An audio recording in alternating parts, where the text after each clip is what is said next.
నేను గత పోయిన నెలలో 13వ తారీఖు స్టార్ట్ చేసే అయ్యప్ప గుడి దగ్గర ప్రత్యేక హోదా సాధించాలి, ప్రత్యేక హోదా వస్తే ప్రజల భవిష్యత్తు బాగుంటుంది, ఆంధ్ర రాష్ట్ర 5 కోట్ల ప్రజల భవిష్యత్తు బాగుంటుంది అంటే ఆంధ్ర రాష్ట్ర ప్రత్యేక హోదా కావాలి అని చెప్పని నేను ఈ ప్రోగ్రాం స్టార్ట్ చేశాను. నేను స్టార్ట్ చేసింది 5 మందితోనే అయ్యప్ప గుడి దగ్గర నుంచి ఒక్కనే పోరాటం స్టార్ట్ చేశా. కానీ ఈ యొక్క ప్రత్యేక హోదా భగత్ సింగ్ కాలనీకి వెళ్ళేసరికి 500 మంది జనాభాతో మొదలైంది. ఈరోజు నేను చెప్తా ఉన్నా, ఆంధ్ర రాష్ట్రానికి ఎలక్షన్లు జరిగింది, ఎన్నికలు జరిగింది ప్రత్యేక హోదా పైన, 3 దఫాలు ఎన్నికలు జరిగినాయి ప్రత్యేక హోదా పైన. కానీ ఎవరు గెలిచినా కూడా ప్రత్యేక హోదా ఊసే లేకుండా చేశారు. ఈసారి మేము చెప్తూ ఉన్నాం, ఆంధ్ర రాష్ట్ర ప్రత్యేక హోదా కానీ ఇవ్వకపోతే మేము ఒప్పుకునే సమస్య లేదు అని చెప్పని నేను మొదలుండే కార్యక్రమం ప్రజల్లో చైతన్యవంతం చేస్తూ తీసుకెళ్తూ ఉన్నా.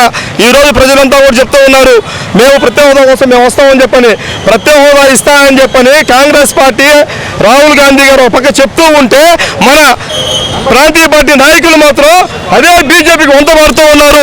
దీనికి మేము ఖచ్చితంగా ప్రజల్లో చైతన్యవంతం తీసుకొని వచ్చి కాంగ్రెస్ పార్టీ వస్తే ప్రత్యేక హోదా వస్తుందని చెప్పని, ప్రత్యేక హోదా ఇచ్చేదైనా దమ్మున్న పార్టీ ఏదైనా ఉంది అంటే కాంగ్రెస్ పార్టీ తప్ప ఏ పార్టీ కూడా ఇవ్వదు అని చెప్పని తెలియజేస్తూ, మాతో రండి రాష్ట్రం ప్రత్యేక హోదా ఇస్తామని చెప్పని అందరం కలిసి పోదాం, ప్రత్యేక హోదా సాధించుకుందాం.